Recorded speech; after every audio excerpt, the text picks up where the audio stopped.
আসসালামু আলাইকুম প্রিয় ফুটবল ফ্যান্স। সামনের যে ইউরো আসছে, ইউরোতে বিভিন্ন দলের সম্ভাবনা নিয়ে একটু আলোচনা করব। তবে তার আগে খুবই গুরুত্বপূর্ণভাবে বলে দিই যে অনেকগুলো দলের স্কোয়াড সম্পর্কে আলোচনাটা ভিডিওটা রেকর্ড করার মুহূর্ত পর্যন্ত আসলে করতে পারছি না। এর পেছনে একটা বড় কারণ, ভিডিওটা রেকর্ড করার মুহূর্ত পর্যন্ত অনেকগুলো স্কোয়াড কিন্তু ফাইনালি ঘোষণা করা হয়নি, শুধুমাত্র প্রাথমিক স্কোয়াড ঘোষণা করা হয়েছে। তবে ডেডলাইন ডে চলে আসছে, স্কোয়াডগুলো আপনারা খুবই দ্রুত পেয়ে যাবেন, তারপর বাকি দলগুলো সম্পর্কে আলোচনা চলবে। এরপর অপটা অ্যানালিস্টের একটা রিপোর্টে চলে যাব, যেখানে তারা বিভিন্ন গ্রুপের প্রেক্ষিতে কোন দলের আসলে সম্ভাবনা কতটুকু পর্যন্ত তারা যেতে পারবে সেটা নিয়ে আলোচনা করেছে।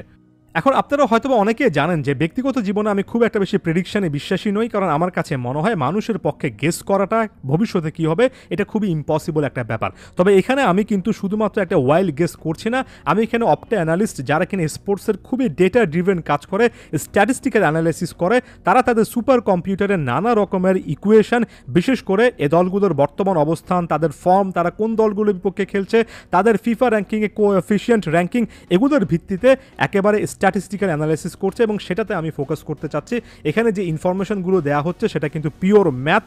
বর্তমানে ডেটা সায়েন্সের একজন স্টুডেন্ট হিসেবে আমি এই জিনিসটা একেবারে ক্লিয়ারলি বলতে পারি যে এই টাইপের অ্যানালাইসিসগুলোর ম্যাথমেটিক্যাল একটা ভিউ পয়েন্ট বা একটা ভিত্তি আছে, যদিও শেষ পর্যন্ত বাস্তবে কী হবে অ্যাগেন সে জিনিসটা বললাম, এটা কেউ জানে না। তারপরও এই ম্যাথমেটিক্সগুলোর উপর আমরা কিছুটা হলেও ফোকাস করতে পারি। গ্রুপ এতে জার্মানি আছে এবং অপটা অ্যানালিস্ট খুবই বিখ্যাত এই প্ল্যাটফর্ম, তাদের সুপার কম্পিউটারের প্রেডিকশন অনুযায়ী এই জিনিসটা ধারণা করছে যে জার্মানি নিরঙ্কুশভাবে ফেভারিট এবং জার্মানি এবার লাস্ট 16 অর্থাৎ শেষ 16তে যাওয়ার সম্ভাবনা 88.5% তারা দেখছে এবং তারা ধারণা করছে যে এই গ্রুপে দ্বিতীয় দল হিসেবে কারা রাউন্ড অফ 16-এ যাবে সেটা খুবই কন্টেস্টফুল একটা সিনারিও হবে। এখানে সুইজারল্যান্ড একটু এগিয়ে থাকলেও হাঙ্গেরি এবং স্কটল্যান্ডের যথেষ্ট সুযোগ থাকবে। এ পর্যায়ে এসে আরও একবার মনে করিয়ে দিতে চাই যে সব মিলে যে 6টা গ্রুপ আছে, 6টা গ্রুপ থেকে 12টা দল রাউন্ড অফ 16-এ যাওয়ার পরে পয়েন্ট টেবিলের অবস্থান অনুযায়ী সেরা 4টা তৃতীয় স্থানে থাকা দলও কিন্তু যেতে পারবে। অর্থাৎ শুধুমাত্র একটা গ্রুপ থেকে যে দুটো করে দল যাবে এমন নয়, বরঞ্চ 4টা অন্যান্য দল যারা কিনা তৃতীয় হয়েছে গ্রুপ পর্বে তাদেরও যাওয়ার সুযোগ থাকবে। তাই থার্ড প্লেসটাও অনেক বেশি করে ইম্পর্টেন্ট।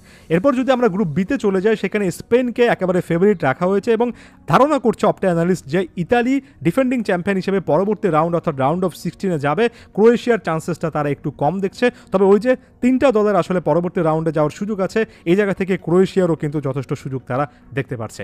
এরপরে গ্রুপ সিতে যদি চলে আসি, গ্রুপ সিতে নিরঙ্কুশভাবে ইংল্যান্ডকে তারা ফেভারিট হিসেবে রাখছে। রাউন্ড অফ 16 কিংবা পরবর্তী রাউন্ডে যাওয়ার সম্ভাবনা প্রায় 95.40% অপটা অ্যানালিস্টের মতে।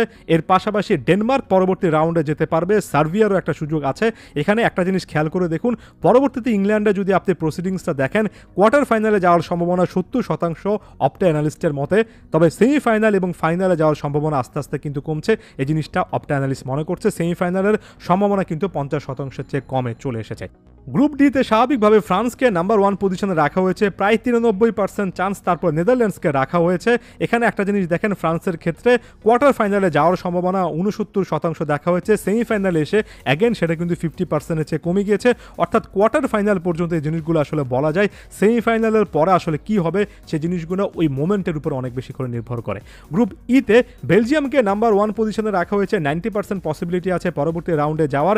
এরপর ইউক্রেনের সম্ভাবনা দেখছে অপটা অ্যানালিস্ট। এর পাশাপাশি আপনি যদি কোয়ার্টার ফাইনালের ক্ষেত্রে দেখেন, সেখানে বেলজিয়ামের চান্সেসটা কিন্তু 50%-এর চেয়ে কম। অর্থাৎ এখানে বেলজিয়াম আসলে কোয়ার্টার ফাইনাল বা সেমিফাইনালে যেতে পারবেন কিনা সেটা নিয়ে স্ট্যাটিস্টিক্যালি খুব স্ট্রং পয়েন্ট অপটা অ্যানালিস্ট খুঁজে পায়নি। আমরা যদি গ্রুপ এফ এর ক্ষেত্রে চলে আসি, পর্তুগাল প্রায় 93.60% একটা চান্সেস আছে রাউন্ড অফ 16-এ যাওয়ার। এর পাশাপাশি তুরস্ককে অর্থাৎ টার্কিকে তারা দেখছে। এর পাশাপাশি চেকিয়ার কথা ভুলে যাবেন না, অর্থাৎ চেক রিপাবলিকের কথা বলছি। এর পরবর্তী রাউন্ডগুলো যদি দেখেন, কোয়ার্টার ফাইনাল পর্যন্ত পর্তুগালের 55.2% একটা চান্সেস অপটা অ্যানালিস্ট দেখছে। তবে সেমিফাইনালে চান্সেসটা 1/3-এ চলে আসছে, এমন জিনিসপত্র দেখা যাচ্ছে।